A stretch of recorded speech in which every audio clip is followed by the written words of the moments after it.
Good morning, guys. Today's video is going to be on Duhduhh, the AD carry for Los, who are the #1 seed in the CBLOL. And I don't know much about this guy. To be honest, I was looking for a new player to check out, and I'm trying to spread them out from different regions just to get a feel. And so I decided, you know what? There are definitely some good talent in CBLOL. I know it's not typical for NA regions to like import a CBLOL player, but this seems interesting. I mean, his team has good players. I mean, they have like Facey Feisty. He has Acronym.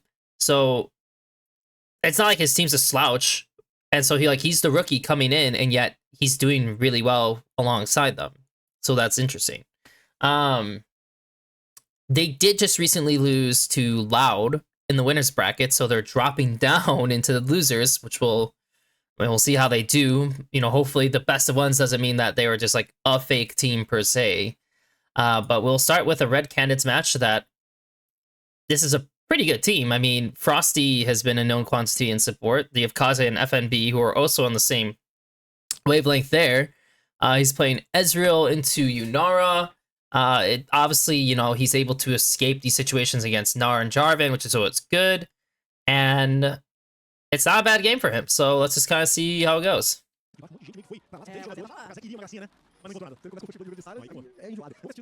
So they have a ward, enemy has a ward. Oh, so before I get too far into this, Red Candidates, I think it's like 26-2? Maybe it's 26-1.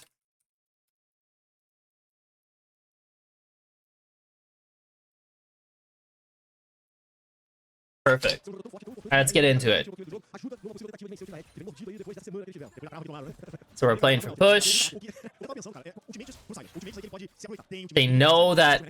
I think they know that enemy jungler is pathing up once this guy moves past the Raptors point, which should already have happened. So they know he's pathing up. Their jungler is pathing up. So it's just a 2v2. His CS is really good, by the way. I mean, I don't know if this guy's like... if his opponent's like super shit. To be honest, like... I don't think you're typically supposed to be down that much when it wasn't even like they were like hard contesting them per se.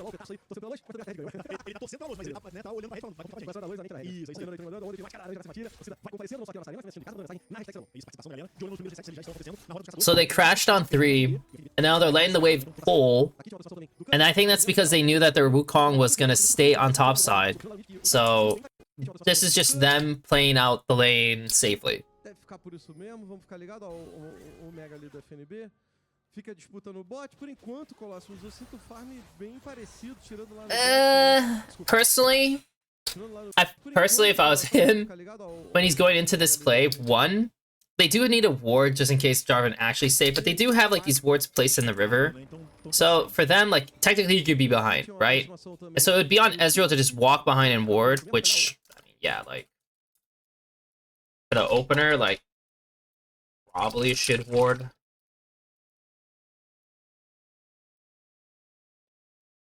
Was a play the entire time. The next thing to say is when he does this play at 328, fights Rakan and bot side brush.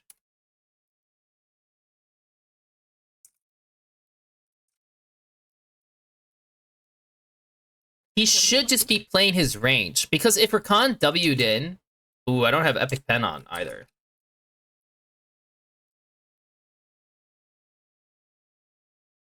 Yeah, there we go. So if he just warded, backed off, threw it auto, and walked back. Ooh, this needs to be also thicker. And walks back. The big thing here that you need to note is Rakan would have to extend really far. She would have to press her E to try to get in range. I'll admit that the Bard and him are really disconnected. So in terms of just like a 2v2 like practicality, like he can't be here, right? Like he needs to ward and then be here. So at least they're a little bit more aligned. And so then it takes her even far longer to get to him, and so he doesn't have to burn his E in this situation. So this is not really that great. I mean, it doesn't look like much, but he literally just spent his W and E, which is over 100 mana, and that's a lot. I mean, like, that's a lot to just lose all of a sudden. So that was actually kind of bad.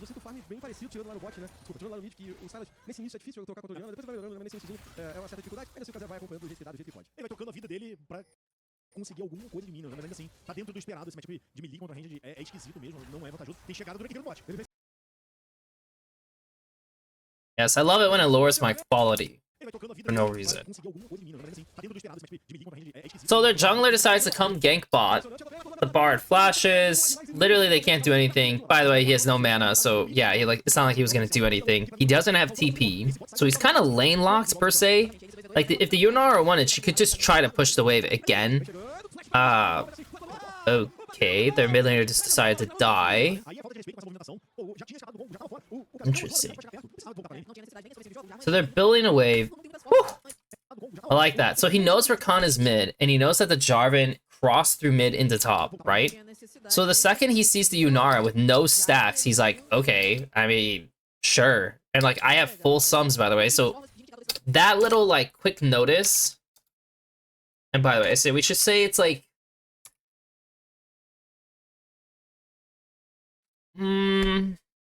personally, it's just like a 53 scoreline or something around there, due to the issues above.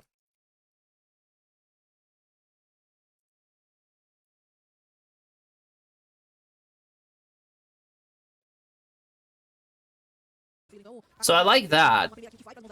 You know, he, like, already gets her pot, and now they're just vibing. Jungler's gonna come back down. They have a health advantage, most likely, from how this plays out.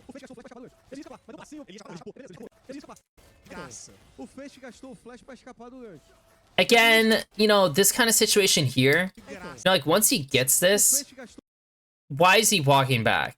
This is, like, such a small thing, but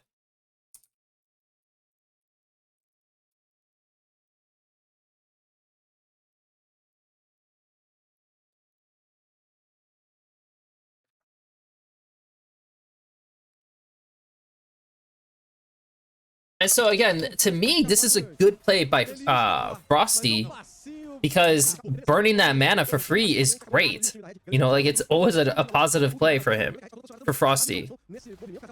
Unless, of course, he gets, like, somehow, like, shit on, but of course, Bard is disconnected, so it's not like anything bad can happen. So he's involved himself in this play. He sees Rakan W, he sees a Jarvan Q, he sees Silas Orianna ulti. So there's literally nothing. Does he have E? He does have E. Oh, dude. He needs to just E now. Like, instantly, he should be E'ing on top of them.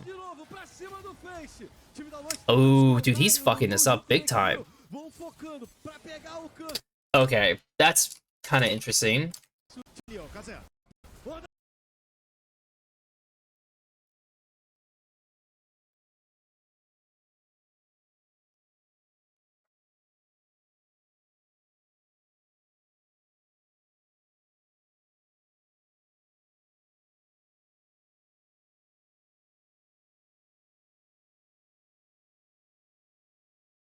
This is, like, the key thing, and to me, this is actually really important.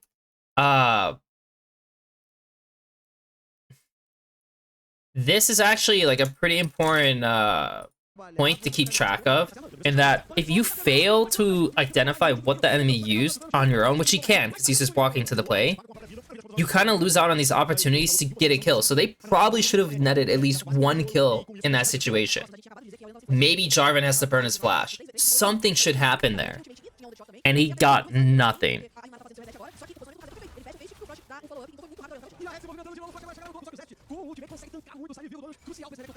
Rakan just showed, so this means that they can try to dive. It's probably not the easiest, that's just a 2v2. But maybe they can get some damage down on the Yunara.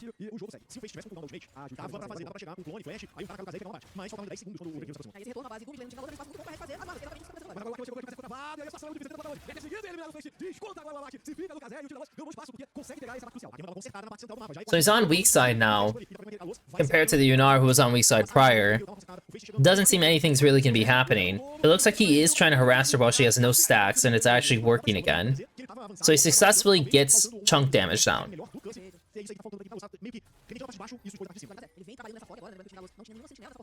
Probably shouldn't throw his W out if he's not going to confirm it, because again, it's just wasted mana.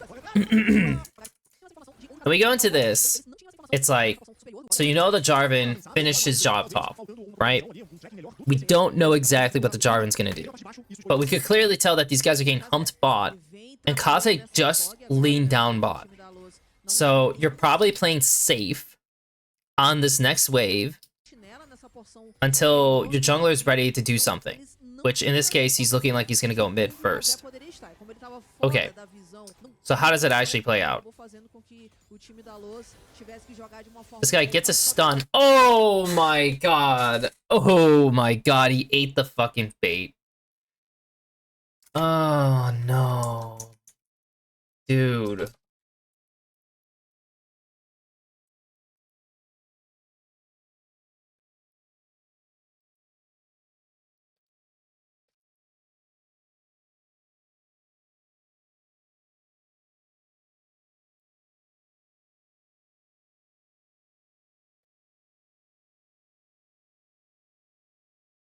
I mean, like, literally. Goal is not dying or Wu goes through mid bot.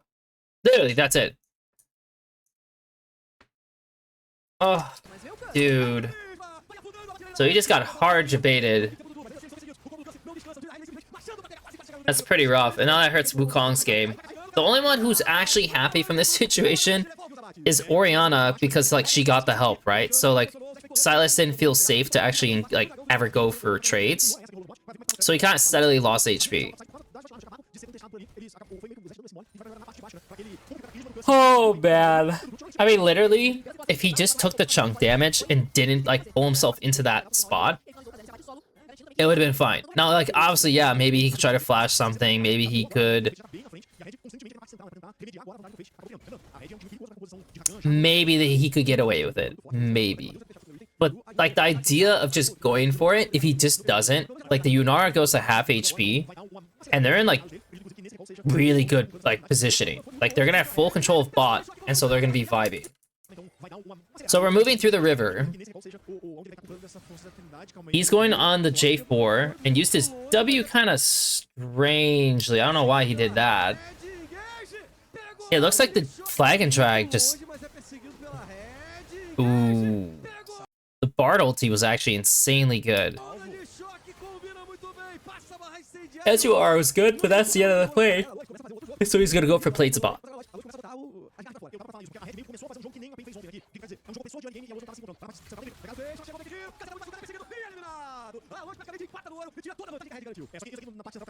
Is that Triforce? Ooh, huge. So he's a big guy. He's a big guy in this game. They can definitely lean on him.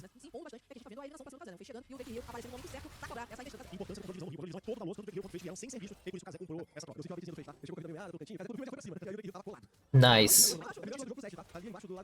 It's a nice little cue. Okay, so this is the end of the laning phase. I think he... Dude, it's like...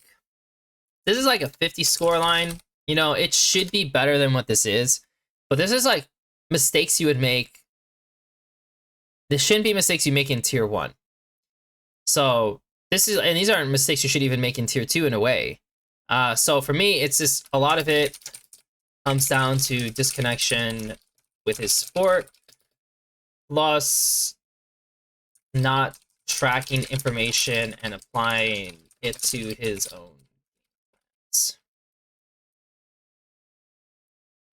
Wasted E quite a few times.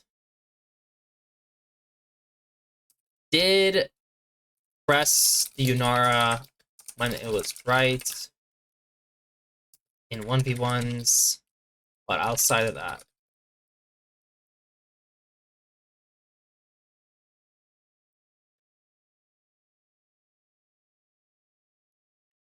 So yeah, to me, you could say maybe he deserves a higher scoreline than a 50 for the laning phase, but like those points that happened, if the opponents were better, like if it was better players, and that's what he's doing, he's not gonna have a good time at all.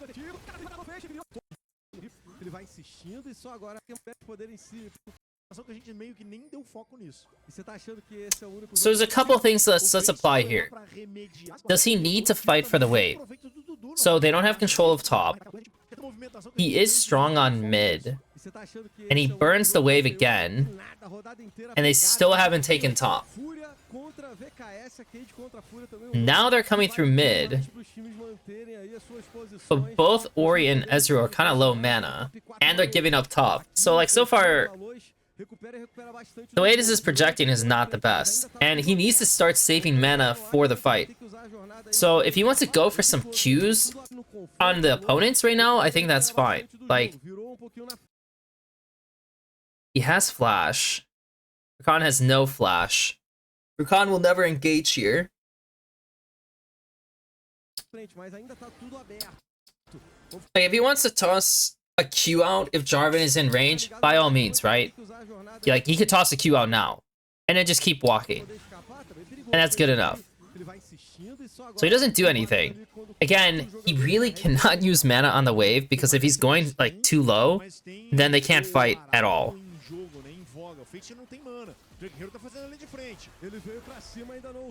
Okay, this looks awful.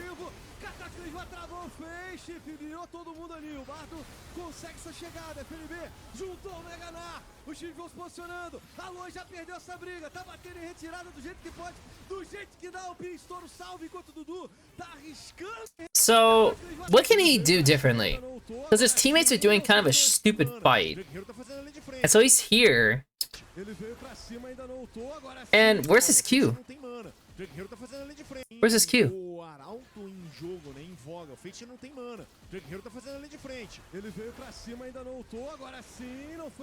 So his first Q gets sent, and he misses it really early on. And to me, it's like...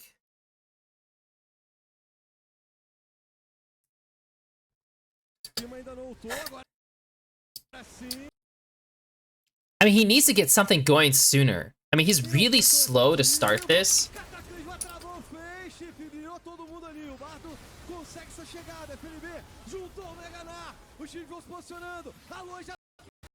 I think also, he could have definitely called this off.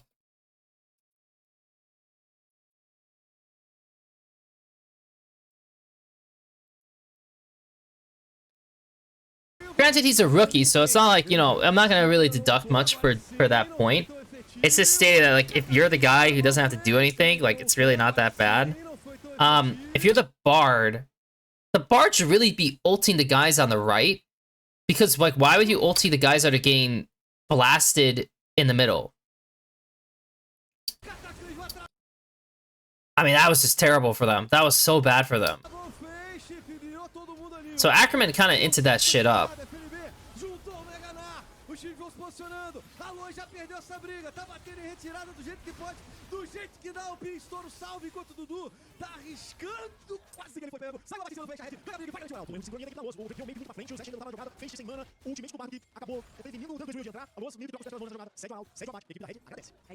Yeah, that's the only points I can really make.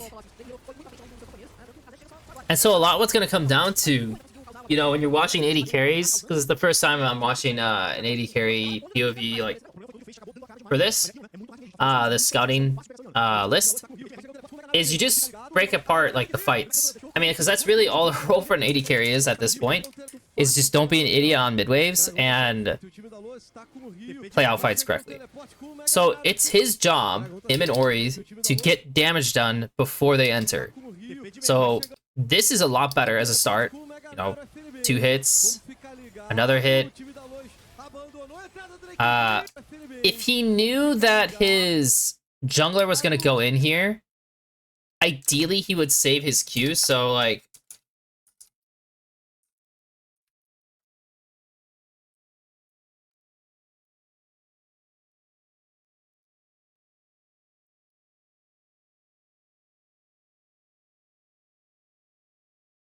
So, like, ideally, like, you know, that's, like, what would happen. Because if he knew Wu was going to go in, he could then toss his Q here and go even harder. And he might even be able to just... I think he has flash, though, right? Yeah, he does. So he actually probably could even aggressively E in. Vai chegar um teleporte com o Mega Naro FNB, hein? Vamos ficar ligado. O time da Lois. Once this guy goes in... What's the Ori ball? Vamos ficar ligado. O time da Lois. Oh... Vai chegar um teleporte com o Mega Naro FNB. I mean, like, really, they do have the combo, so there should be a shockwave coming out, and everyone should be really joining into this. But their comboing is pretty terrible.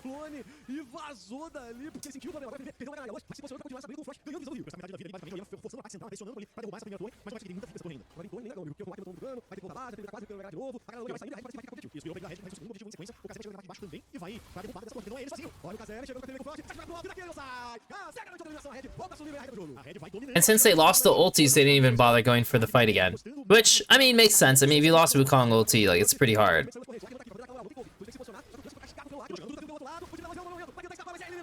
Oh, let's see if his Ezreal actually... It should be easy shit. Yeah, it is.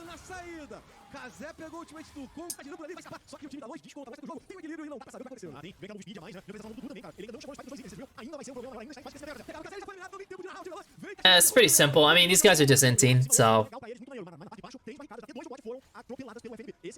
Not a lot to mention there.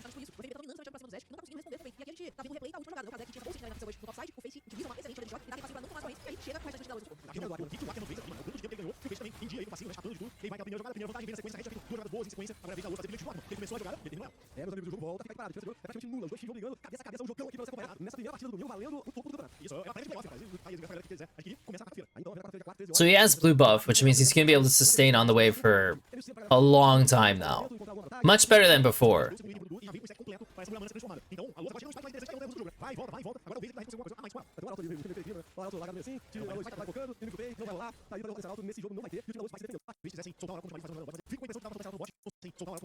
So he crashes this wave. He knows that Silas is on a shift timer, and his team is playing in the top, but he does have Wukong here. So in the end of the day, this is not really a big deal. So, like, I feel like, and, you know, hopefully, you know, he's doing it for this reasoning, but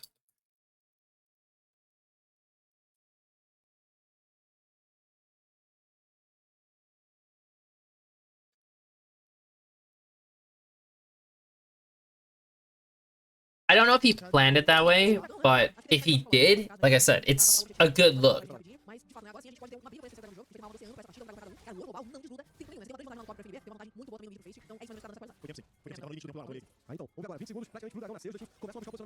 So drags in 20. What damage can he get down before they enter?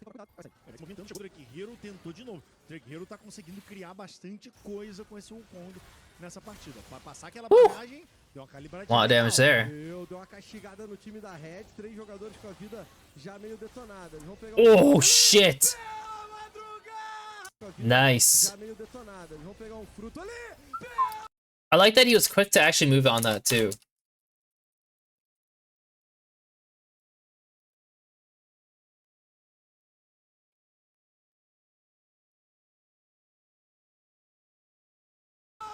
Like, again, it's like, oh, I mean, like, a lot of players would just do that. It's like, yeah, you're not wrong. A lot of players probably do it. But it's still worth noting, just being like, oh, okay, like, he's definitely going to make these kinds of plays.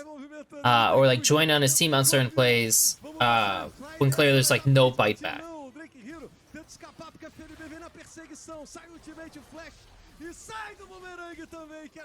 Holy shit, FNB with the fucking Q into the E? That was pretty damn awesome, not gonna lie. Damn. And then what this guy's doing is while these guys are like pushing him out on bot, all he had to do was get the wave and not hit mid. And this play actually would have been semi-okay. I'm actually more confused on why is there no TPs happening to save him. Like, at the very least, Ori or, like, Renekton should be TPing to help him, and nobody helped him. That's crazy. That's super dumb that neither of the Koreans helped him. I'm not even gonna mark him down for that situation. Like, yes, like, should he go for it? No. But, like, he shouldn't go to just hit the turret. But in the end of the day, if you need to spend 1 TP to make that, like, fixed, it's not really the end of the world. Because you have double TP.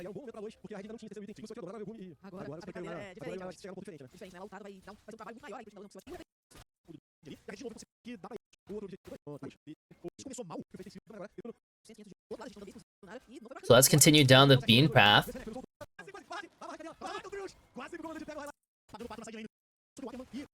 We're gonna do a little zooming though, because like I said, at this point for AD carries, like you're not really gonna be the major influencer on to like exactly what you're gonna be doing. Okay, we just spent our entire. That's weird though, no? Like, ooh, he just pressed it exactly when that happened. Kind of sucks. I like that. That's good. That's good. Nice. Well played, bro. I like that. 29-53.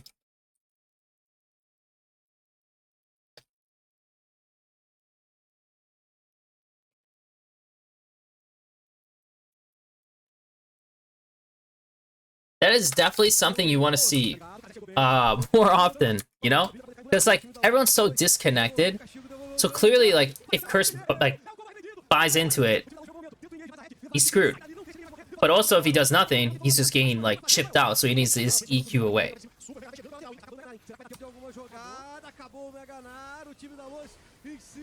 Missed.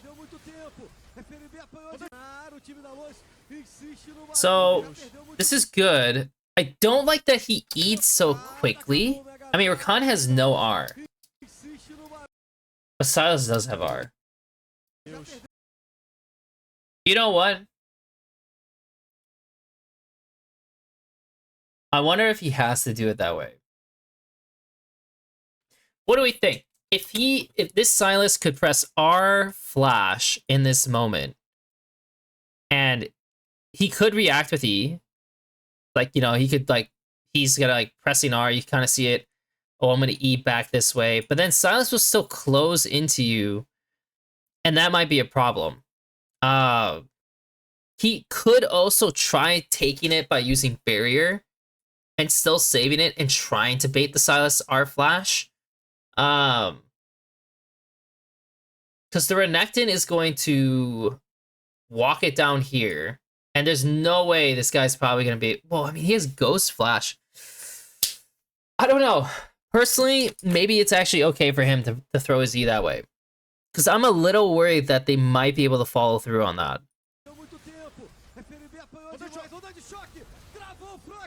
See that shit? Yes! Yes!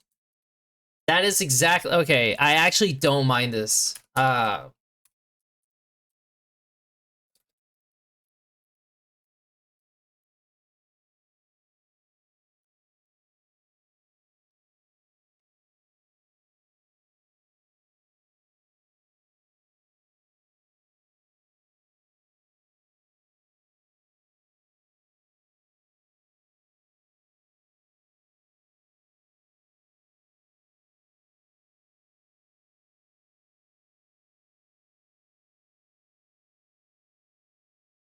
Flash for Flash is definitely good, for sure. And they finish that out, and he doesn't really lose, like, for sure he's the one who kind of, like, pulls that situation off.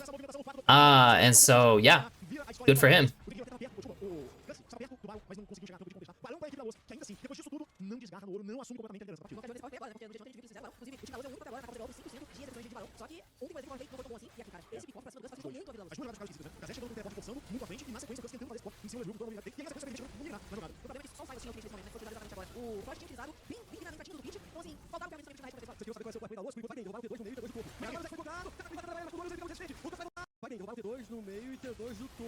I mean, he's not involved in this fight. Like, he's really far off. O Cus vai voltar no Anjo Guardião, mas também é eliminado. Enquanto o Kazé vai espalhando dano pra pegar a luz. O time da Red Bull Good. força o Duhduhh, Good. o Duhduhh Good. mandou o Good. movimento, ele quer o Well Red. played. Vai Nice. o Claudinho. A galera da Red Bull vai Red. Tá acontecendo Nice. That's the game.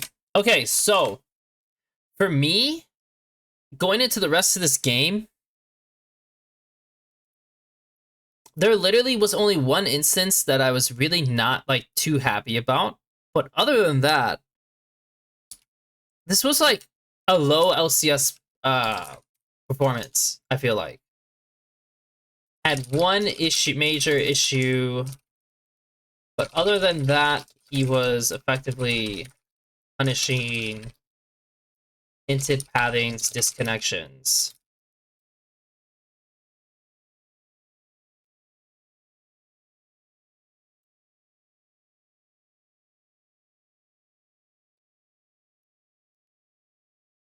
Qs could be a little more accurate, like set with CC.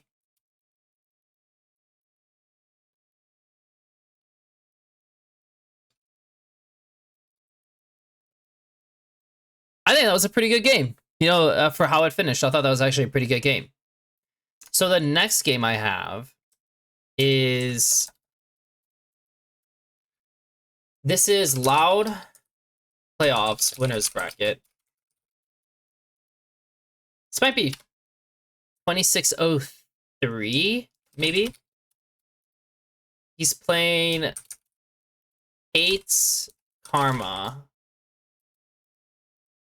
versus Jin Nico.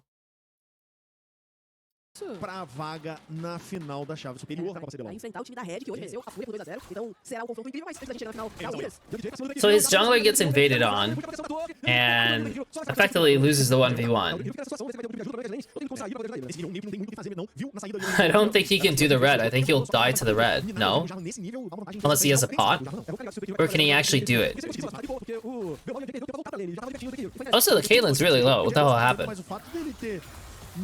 So they get level 2 first over them.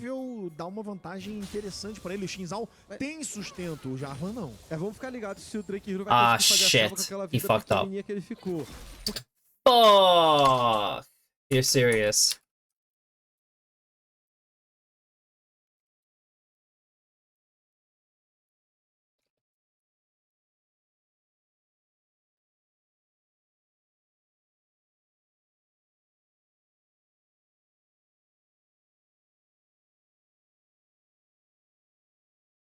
Wow, he literally actually just lost that lane in a way.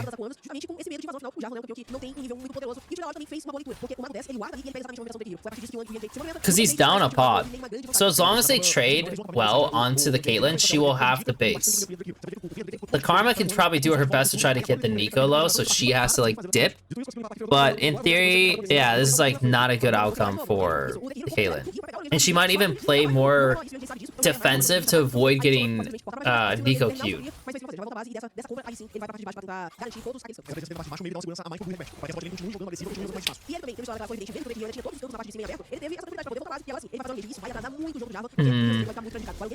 Well, let me lower this a little bit so you're not hearing the cast so much.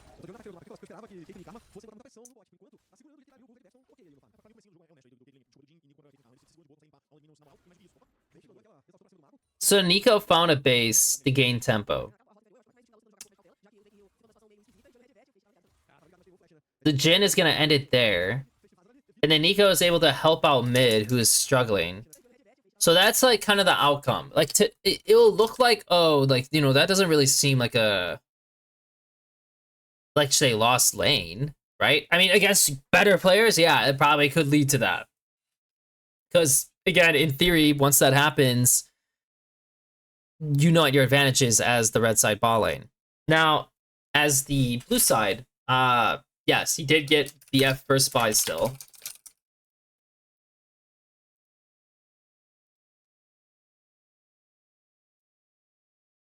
Serve. It's like okay. Okay scoreline, to be honest. Really, the upside is just the fact that he was able to get an ideal first buy, despite what he did. But he can't go into LCS level, like, bot performance because, oh my god. Ackerman, are you shitting me? Ah, wow. Holy shit, what is he doing? Wow, he just killed himself for no reason. Yeah, I mean, if this lane is not going to progress anywhere or do anything, then it's probably just over. Because the stronger Jin gets, I mean, especially, you know, he's getting like this, which gives him MS. So it lets him be able to dodge things a little bit better, close the gap better. That's not ideal.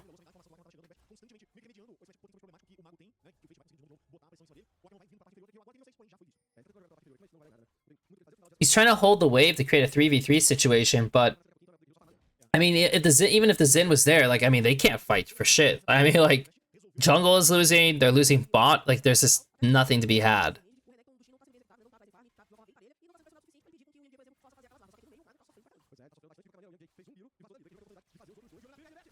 And he died. Well, almost died.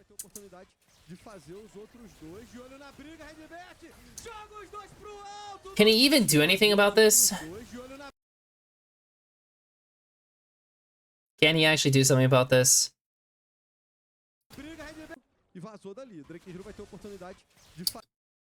I mean, obviously he shouldn't get tricked, right? I mean, like, that's like the biggest thing, like, got tricked by Nico minion.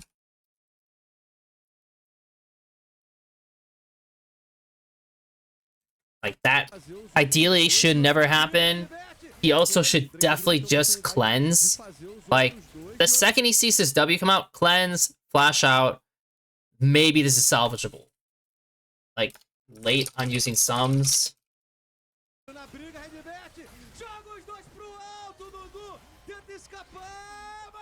Yeah, he did die.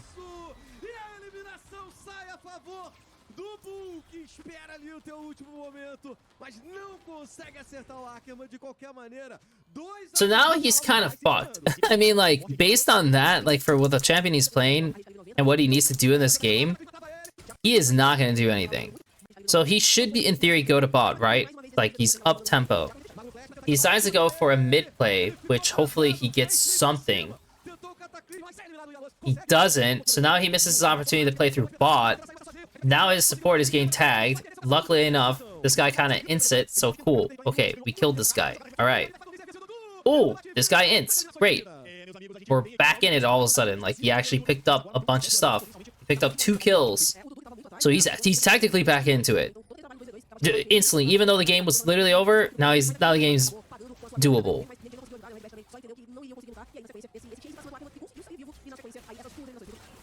You know, maybe if Jin had R there, Xin could go for that, but like he didn't have anything.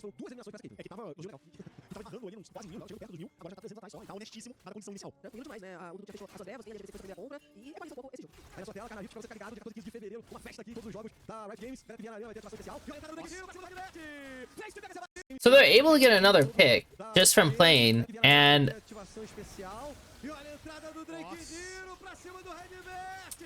I mean, it's good. I mean, like, he's kind of lucky the fact that things just went well for the team very quickly, but I mean, you'll always take it, you know? Like, was it worthwhile for his team to do what they just did here, though? I mean, they did kill Nico. Yeah, they could do drag. I highly doubt he would get that much plates even on their own. Technically, they could run back mid, but I don't know if they could actually 2v2 because Xin has R.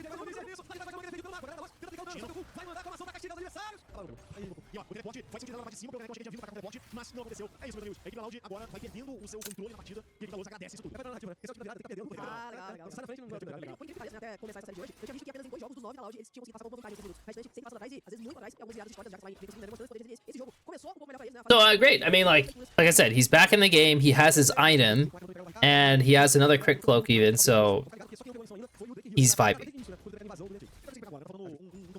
missão. E o Zé vai botando um cara, prestando atenção no Shin também. Mas o Shin não fez essa rota, né? Sim, tava teoricamente como o Pique, tá com o farm, bem honesto aí. Tem gente que prefere o lado do Neck, tem gente que prefere o lado do Lar, então é meio que vai ser 50 mesmo. Jogando no final.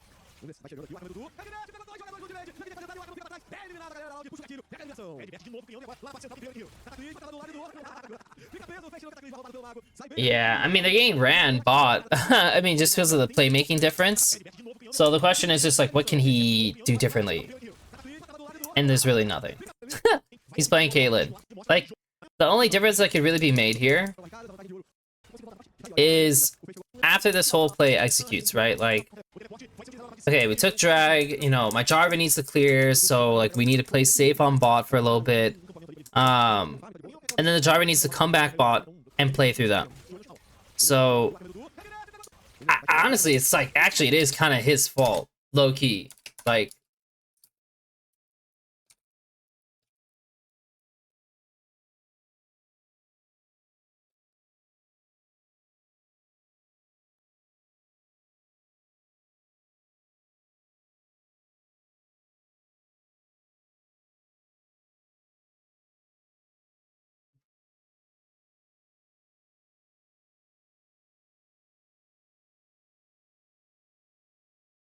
and so, like, that's the thing. Like, he kind of baits the karma in this situation, and there was no need for him to do what he was doing. And this is the second time this has happened. It happened in the last game that I watched, and it's almost happening in this game, where he just is trying too much. Like, you need to learn how to control yourself a little bit and assume that something might happen. And if you can't do that, you'll just lose the game. And it's especially annoying because if the jungler gets fed from those situations while just clearing, then he'll just naturally get ahead of your jungler and then the game will be very unplayable.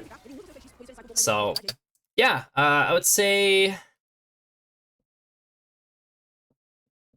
Personally, I mean, this is like a 52.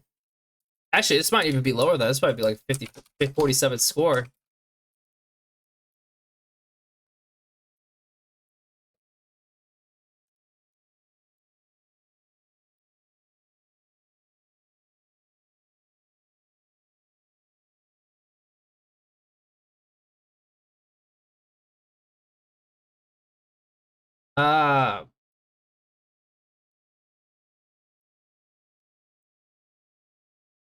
This is his name, right? Yeah. Duhduhh is actively playing into bad situations and not registering when to relax, chill out.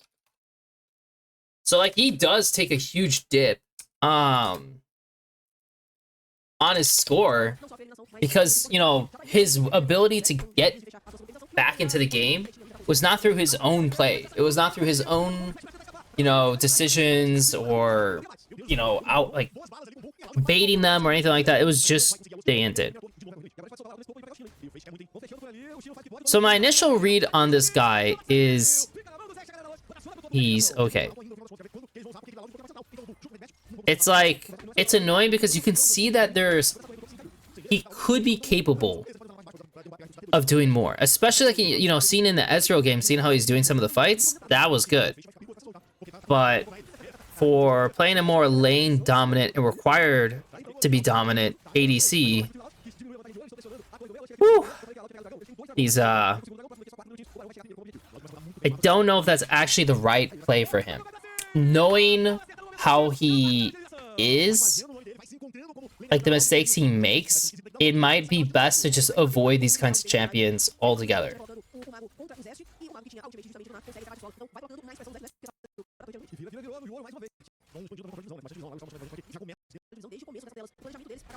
So he has 2 items, you know. Where is he? So he's with the rest of the team. They're kind of just running in, and to be honest, they have no vision. So like, you need to picture this. There's no drag. No drag is up. They never recovered bot. They have a shift from top, which is from the Zoe. In all cases, it makes the most sense to stick on top side, have your Gnar push out bot. Because yes, they could be on bot. But if you're going to Herald, they're going to show on mid. If they're going to show on mid, then your Gnar can push out bot. if your Gnar shifts to mid, I mean, he's walking through fog, so like at any point he could just be played on while this is happening. And he decides to try to fight them on a 5v5, but there's no vision. The Renekton obviously can TP behind you. The Caitlyn does not want to walk in here. And so what the Caitlyn does is she starts playing on to the Renekton, which is the correct call. Like, she can't do anything else. So like, he made the right call to go on the TP. But his team's already dead because they have to backtrack. So it's like...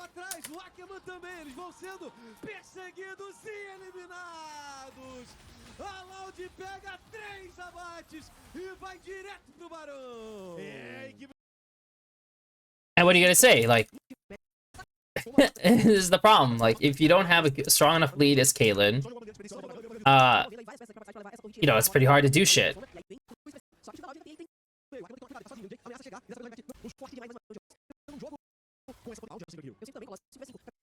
So it looks like the game's gonna come to a close soon, and so when are we gonna get into our next situation? I guess it's here. He has full sums. Enemy has full sums. The Renekton is pushing in top, which means that he can walk behind or TP behind, probably. They're trying to shove these guys out. I don't think they know about the TP yet. Yeah, I mean, don't really know what he's supposed to do. I mean, like, it's correct to move away from the Renekton. He got some good damage down on the Xin. Gained some decent damage down on this guy. He can't walk into the Gnar because the Gnar has Mega Gnar ulti. So, like, he can probably start hitting this guy, but he's dodging these, like, skills that are happening on him right now. So he almost pumps that guy to death. Pumps that guy, gets hits. I mean, he played this situation not bad. You know what? I feel like his laning phases are, like, just okay. But I do feel like good navigation.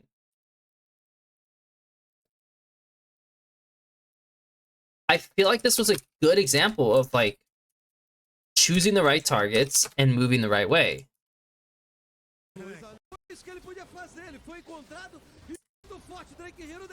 Because I like that he's getting all this damage down on Xin, and obviously he's not going to walk into Renekton. And so he's going to pump here, and like I said, like, there's a Nico E. Like, oh, I can't go in because there's a Jhin W. Okay, now I can go on to the Sylas. I pushed out the Renekton. Oh, the Jhin flashed on me. I live. And so he effectively did a lot of damage, and he was pretty damn useful. I mean, the only reason why they even did remotely as well is because of him.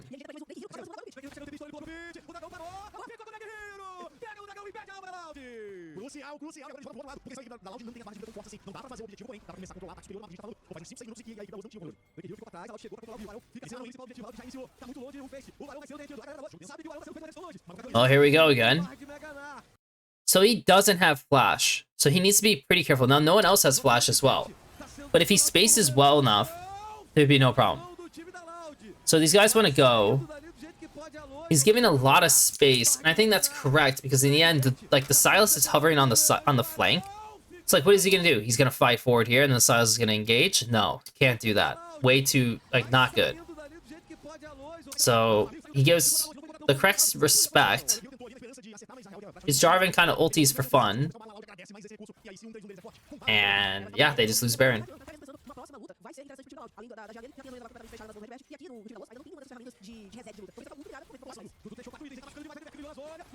I mean, they just punished this guy. Yeah, he just walked in, he just punishes him. He's pretty fucking strong, I'm not gonna lie. I mean, at this point, he has 4 items. Like, it's not like he's a weak player.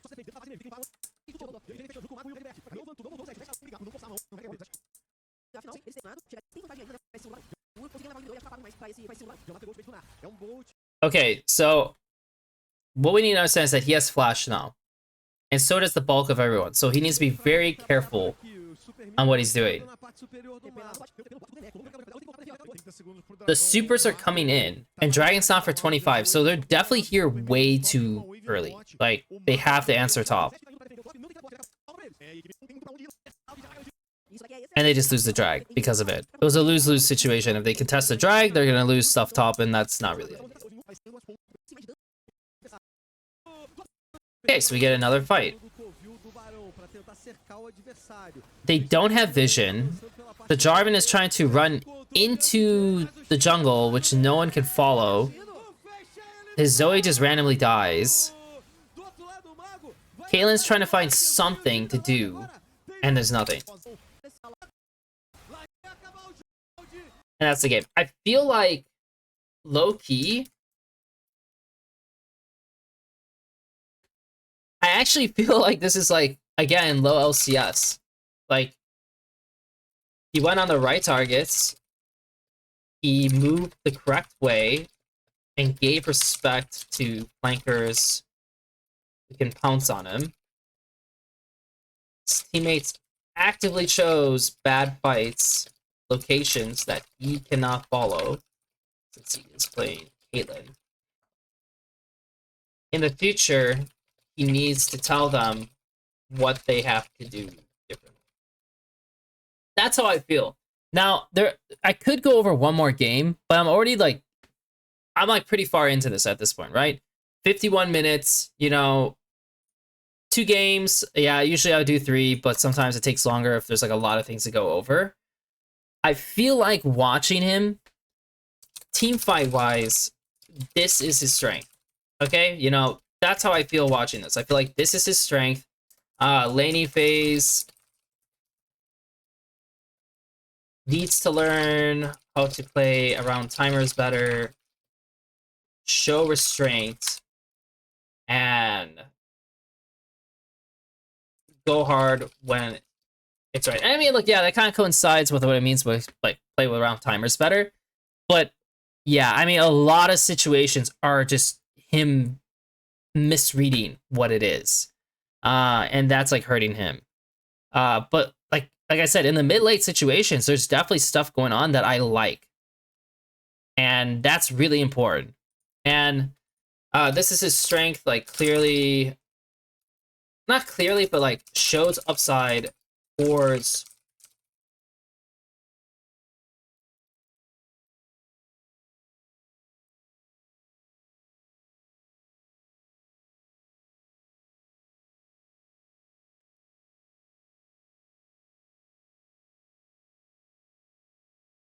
I think for me, oh, so I should put this